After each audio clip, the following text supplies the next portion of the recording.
Justin Trudeau is giving everybody $250. Yeah. Santa Claus is coming down. Right.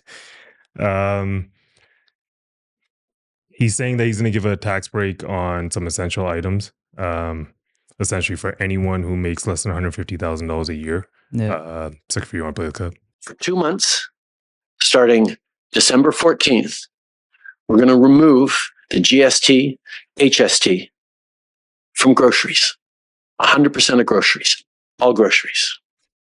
We're going to remove the GST So groceries? from restaurant meals, takeouts, All of them. fast food. Removing the GST from beer and wine. Removing the GST for essentials like kids' clothing, footwear, diapers, and toys. I'm just laughing at All Freeland's tax-free. Removing the Always like GST and HST. For 2 months, Canadians are going to get a real break on everything they do. She's like a We proud also mama. know that there's more we need to do, particularly for working Canadians. So if you worked in 2023 and earned up to $150,000, we're going to be sending you a check for $250 in just a few months. I don't know. I also, like, before we get into all of that, I heard or I read somewhere that the checks don't even come in until April. That's April, yeah. month. Yeah, and everyone's acting like they're going to get it for Christmas. Yeah. And when did like beer and wine and stuff be essential? Right? Why is that? If you read it, I think it's everything under 7% alcohol. Oh, okay. So Essentially just beer. Right? Yeah. yeah, because wine isn't. Not like hard liquor or anything. Even. And wine is 13 sometimes. But yeah, his Bonnie Crombie, the Liberal leader, the opposition of Doug Ford, right? She was accusing him of buying votes. Yeah. So I don't know. Is this guy essentially doing the same thing as him? He basically is, right? Like he's, I don't know. Like you're gonna spend tax dollars, right?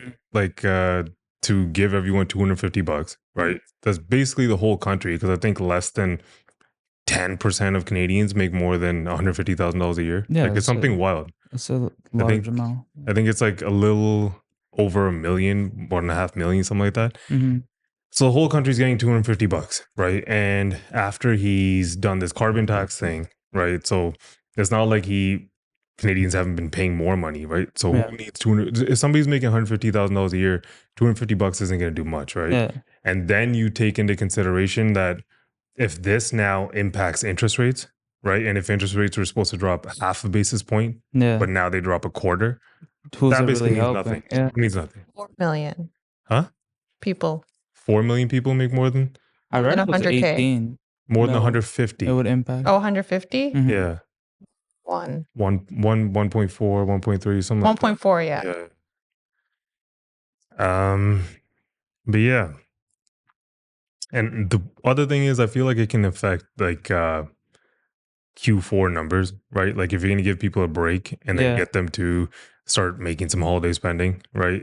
Come January, it's going to seem like the economy is doing a lot better in December, right, than it actually was. And it usually is the case because I don't think the timing is coincidental. Right? It feels like, I don't know. It feels like it's going to end up they're making it look like the economy is going to be in a good place. And then you buy enough time for when interest rates come down and the economy gets in a better place. Yeah.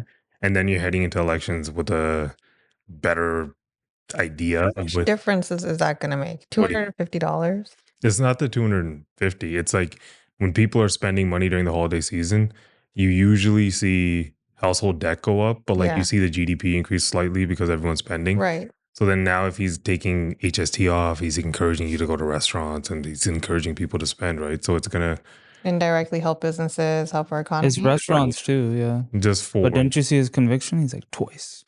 You get to go out and buy toys. How does that work? How does he take the GST off? They just eliminate it from all the things he's saying. In the store? Yeah, so they asked the stores and the restaurants not to charge GST. They're going to pass legislation, and he said that he's urging every party leader and every party to get behind go to Costco, stock up when this happens. They're just going to raise their prices. Why only, that's the whole thing. Why only 2 months, right? Because Yeah, because he's trying to steal Jagmeet Singh's thing, Exactly. right? He stole his thunder. Right. He was saying this. Let's cut. Like 2 days later, he Yeah. fixed everything he was saying. Yeah. But I don't know. But he's saying eliminate it more, right? Longer? He's saying make it permanent. That's the whole yeah. thing. Yeah. This guy's only doing it for 2 months. Yeah. Yeah, he was saying he wanted premiers to get on board too, so he can just eliminate HST altogether on essential items. Right? Yeah. Which I don't disagree with because there's a high tax rate in Canada anyways, but if you have to make the revenue somewhere and now you're taxing somebody else to try to get that money back, I don't know. It's a slippery slope, right? People to spend more money. So I don't think would they really need that money back? What? The GST? Yeah, because the government doesn't get that money that they're spending. Right. Right. Well, theoretically, right? Because the corporations make money, right? The restaurant's going to make money. Whoever's selling those toys or whatever, beer, wine, they're going to make money. Honestly, Right. they probably just know that people aren't going to be spending as much as they should in Q4. Usually it's a huge boost. Right. And they're just giving everybody $250 right around Christmas time. But No tax on Christmas trees and toys. Yeah, I think Jagmeet was giving his opinion and he basically just said he supports the tax cut and he was saying like he just wants to make it permanent. And then I think he was even saying the Liberals basically caved to the NDP's demands. He tried to kind of flip it. And Yeah. like it was his. Well, he had to. He had no choice. He just stole his idea. Yeah. Which is like, I don't know. It's a weird political move from somebody who likes to claim that Poilievre's like a populist, and now you're trying to relate to the same thing. For sure. And speaking of Poilievre, I feel like he gave a reply, right? So if you have the clip. Yeah. Until at least his pension kicks in next February. Jagmeet Singh has sold out Canadians to sign on with Trudeau again. And today, what we have is a 2-month temporary tax trick that will not make up for the permanent quadrupling carbon tax on heat, housing, food, and fuel, and all to save Justin's job and Jagmeet's pension. The NDP Liberal coalition is back together. They've doubled housing costs, doubled the debt, doubled food bank use, doubled gun crime. With Jagmeet and Justin, it is double trouble for Canadians. This guy's so much like Trump, eh? Yeah. I mean, it's entertaining, man. Yeah, it's going to be good. But what he's referencing is, remember when Jagmeet said he's like, whatever agreement they had, he's like, it's ripped up now, it's done. Right? And that's what he's saying. Yeah. Now they're back together, double, right? I mean, it's going to annoy him, right?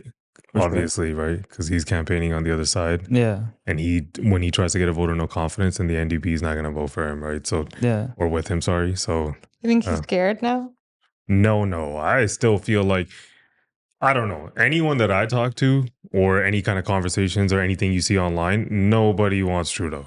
Mm-hmm. Oh, yeah. Right? Like, who's rooting for Trudeau to I get don't elected? think he knows where his voter base or where a majority of Canadians are actually. I don't think. Thinking. Do we know? I think he's very disconnected. I think we know how we feel and how a majority of people feel right now. Yeah, because he keeps doubling down. Like on this carbon tax thing, he didn't let it go, right? Yeah. And then like you're now making people pay higher, like you were saying, for gas, for heating, for all these things. And then you're giving them $250 and a little bit of a tax break, right? Like who's going to fall for that, right? Most people are smarter than that. Canadians know what the hell's going on, right? And then he plays the double-edged sword, right? Where he also says that climate change is important. Yeah. Right? Like, I don't want to be biased. I can't help but agree with Poilievre, though. It is a tax trick. Why only 2 months? Right? It's very... The timing of it is strange. Why are you only picking 2 months? Make it permanent and actually make a change if that's the direction you're headed in. Like Jagmeet was saying, right? Yeah. I mean, then it kind of nullifies his carbon tax if you make that permanent, right? Well, he could just get rid of that. Right? That's what he's saying. Yeah. Too. I mean, yeah, but his climate change, he was a say in terms of the carbon tax? Is he going to do something Just about it? get rid of it. Yeah, He's going to get rid of it? Yeah. Entirely, yeah. Yeah, It's a tax. That's his whole platform. Oh, right. Yeah. So Trudeau was on he was at a conference held by a Global Citizen, who's basically an anti-poverty organization. And this was like 4 or 5 days ago, I think 6 days ago. Yeah. And he's basically on this clip talking about how climate change is more important than your bills. Right. So if you want to play. Really, really easy when you're in a short-term survive. I got to be able to pay the rent this month. I got to be able to buy groceries for my kids, to say, okay, let's put climate change as a slightly lower priority. We can't do that around climate change. Everyone sort of understands, oh yes, we need to grow an economy and protect the environment at the same time. But when it comes to putting dollars in pockets for people, they don't want to hear about, oh, if they just, pay a little more for an electric car, then that'll be protecting the environment. They can't pay a little more for an electric car right now. There's a sense that affordability is in direct contrast with our moral responsibility to protect the planet. We have a first primary responsibility to citizens in our own countries, because if they're not on board with us stepping up to fight climate change, both at home and around the world, they will withdraw political support from parties that are focused on doing that. And that's the challenge we have to tackle. So he knows what's going on. It seems like it, but he just keeps contradicting himself. Yeah. He's like, we can't not do this. Yeah. Right? We have to protect the climate. And then he's like, but right now people don't want to pay for things. Yeah. So he just keeps contradicting himself. And like, newsflash, what matters to Canadians right now is their bills and their rent and their mortgage. Because right now, when you have to choose, like he's saying, you're going to choose yourself and what matters to you, economically speaking, because you can't do anything else.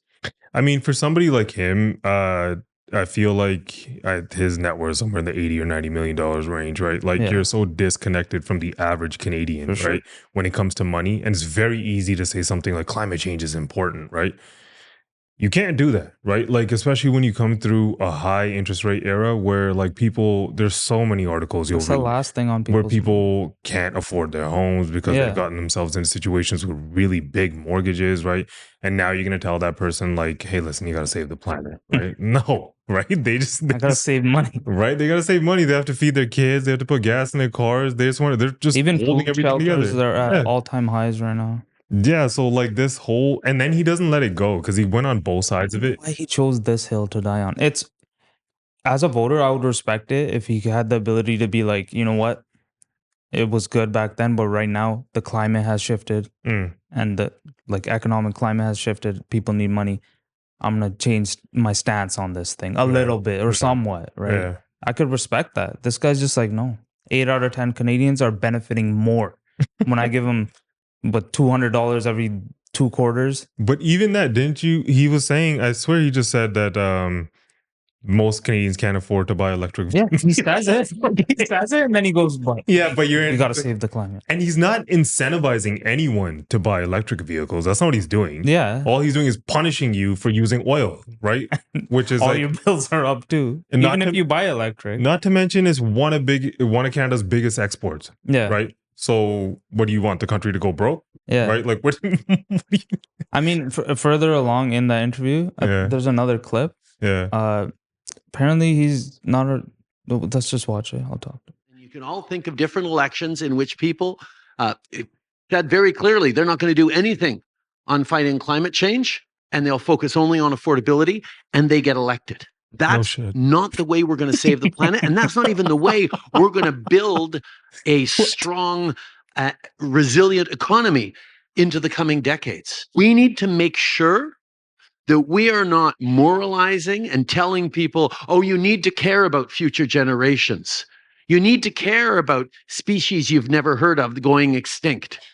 Yeah, that approach of trying to make people feel bad because they're just trying to feed their families, just trying to, get a good day's work in and cover the mortgage, that has actually worked against us as environmentalists and activists. So why do you keep doing it? We're focused on Canadians. I'll let the bankers worry about the economy. Poilievre posted that on his YouTube. Oh, that's I why think you today. pulled it? Yeah. Yeah. Let the bankers worry about the economy. No, it's not his job. In the end of the clip, I don't know if you missed it, but he said, us environmentalists, right? Justin, you're the prime minister. You got to worry about the economy. Yeah. You got to worry about people and where they're at and where their money's at and how much they can spend, right? I mean, I don't know a single person that comes up to me and goes, I'm worried about climate right now. Not right now. No. You don't have the time or the luxury to worry when about times are good and everyone's in. If you want to have this question 5 years ago, people might talk about climate change. The only time it comes up is when it either snows too much or it's hot in December. Yeah. Oh, climate change, global warming. Yeah. And then there's all these, I don't know, if you want to go whole tinfoil hat, that it's not global warming, it's global cooling. And there's always people that are, I don't know. Yeah, it's not clear. Yeah. I also haven't done that much research on it, so. Yeah. I mean, he just keeps insisting that this is helping Canadians. No, it's okay to say you were wrong. What he's doing here, I feel like he's just circling the wagons and he's saying everything. He's saying that Canadians need a break on their mortgage and he's saying that you shouldn't be worried about climate. And then he's like, we can't judge them. Yeah, we can't judge them, but he is judging them. He's like, you shouldn't be. He's for the people. Right? He's for the people. For all people. He's for the environment. He's for everything. Species that don't exist yet. Okay.